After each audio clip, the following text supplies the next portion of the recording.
ஆண்டவராகிய இயேசு கிறிஸ்துங்கிற வல்லமுள்ள நாமத்துக்கு மகிமை உண்டாவதாக.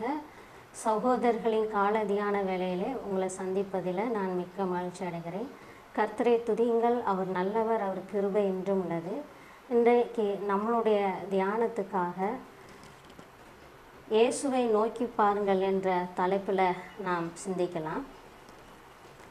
நம்முடைய வாழ்க்கையில் பலவிதமான போராட்டங்கள், பாடுகள், பிரச்சனைகள், கடுமையான சூழ்நிலைகள் வரும் பொழுது நாம் மனுஷனை நம்பாதபடி தேவனை நோக்கி, ஆண்டவராகிய இயேசு கிறிஸ்துவை நோக்கி பார்ப்போம்.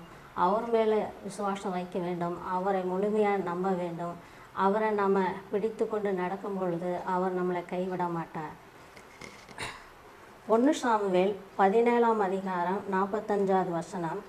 அதற்கு தாவீது பெலிஸ்தனை நோக்கி, நீ பட்டயத்தோடும் ஈட்டியோடும் கேடகத்தோடும் என்னிடத்தில் வருகிறாய், நானோ நீ நிந்தித்த இஸ்ரவேலுடைய இராணுவங்களின் தேவனாகிய சேனைகளுடைய கர்த்தரின் நாமத்தில் உன்னிடத்தில் வருகிறேன். தாவீது முழுமையான நம்பிக்கை யார் மேலே வைத்திருந்தார்? ஆண்டவராகிய இயேசு கிறிஸ்துவ மேலே நம்பிக்கை வைத்திருந்தார். தாவீது ஏன் அந்த போராட்டத்துக்கு பயப்படலைன்னு சொன்னால், ஆண்டவராகிய இயேசு கிறிஸ்து மேலே முழுமையாக நம்பிக்கை வைச்சதுனால பயப்படாமல் தைரியமாக இருந்தார். இதே வசனத்தில், நீயோ நிந்தித்த இஸ்ரவேலுடைய இராணுவங்களின் சேனையாகிய கர்த்தருடைய நாமத்தில் உன்னிடத்தில் வருகிறேன். தாவீது அந்த போர் சேவகரை பார்த்து, பெலிஸ்தனை பார்த்து பயப்படலை.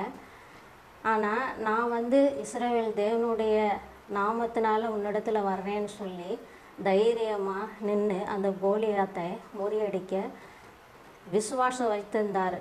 தாவீது ஆண்டவர் மேலே விசுவாசம் வைத்ததுனால தேவன் தாவீதுக்கு உதவி செஞ்சார், யுத்தம் பண்ணார், வெற்றியை கொடுத்தாரு. இன்றைக்கு நம்மளுடைய சிந்தனைக்கு, நம்முடைய வாழ்க்கையில் பிரச்சனைகள், போராட்டம் வரும் பொழுது ஒன்று முறுமுறுக்கிறோம், கோவப்படுறோம், சண்டை போடுறோம். இந்த மாதிரி நாம் செய்யாதபடி, ஆண்டவரை முறுமுறுக்காதபடி, ஆண்டவர் ஏன் என்னை கைவிட்டார், ஆண்டவர் ஏன் எனக்கு இந்த சோதனையை கொடுத்தாரு, இந்த பாடுகளை கொடுத்தாருன்னு சொல்லி ஆண்டவரை நம்ம முறுமுறுக்காதபடி, இந்த உலகத்தில் வாழுகிற நமக்கு பலவிதமான போராட்டங்களும் பிரச்சனைகள் வரும் என்று சொல்லியிருக்கிறாரு. ஆனால் முடிவு பரியந்த சகல நாட்களையும் நான் உங்களோட கூட இருக்கிறேன்னு சொல்லி மத்தேயில சொல்லியிருக்கிறாரு. இப்படிப்பட்ட தேவனை நாம் அனுதினமும் விசுவாசிக்கும் பொழுது, நம்பும் பொழுது, நமக்கு வர்ற போராட்டத்திலேருந்து நம்மளை விடுவிக்க அவர் போதுமானவராக இருக்கிறார்.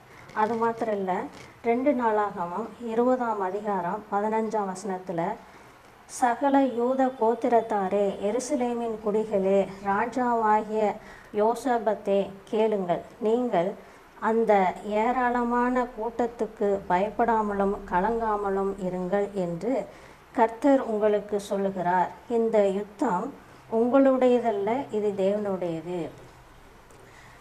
நம்மளுடைய வாழ்க்கையில் பலவிதமான போராட்டம், சூழ்நிலை வரும் பொழுது நாம் நம்மளை காட்டிலும் பலசாலிகள் இருக்கலாம், பண செல்வாக்கியம் உள்ளவங்களாக இருக்கலாம், பலசாலிகளாக இருக்கலாம், ஆளுக பலம் உள்ளவங்களாக இருக்கலாம். எல்லாவற்றிலும் அவங்களுக்கு நல்ல ஒரு ஆட்கள் துணையாக இருக்கலாம். நம்ம பலவீனமாக இருந்தாலும் நம்ம கூட இருக்கிறவர் பெரியவர். உலகத்தில் இருக்கிறவர் காட்டிலும் உங்களில் இருக்கிறவர் பெரியவர் என்று நமக்கு வேதத்தில் ஆண்டவர் நமக்கு கொடுத்துருக்கிறார். அப்படிப்பட்ட பெரியவராக இருக்கிற ஆண்டவராகிய இயேசு கிறிஸ்துவ மேலே நம்ம நம்பிக்கை வைக்க வேண்டும்.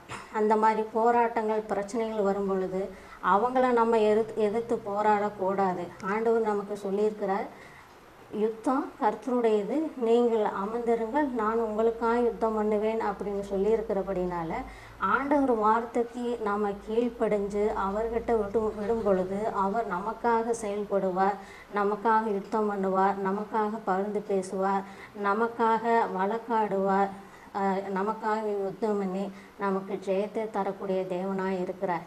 இன்றைக்கு இதை பார்க்குற கேட்குற அனைவருக்கும் இப்படிப்பட்ட சோதனைகள், பாடுகள், பிரச்சனைகள் வந்தால் நீங்கள் அந்த வேத வசனத்தை வாசித்து விசுவாசித்து அவரை மாற்ற சார்ந்து இருங்க. அவர் நம்மளை ஒருபோதும் கைவிட மாட்டார்.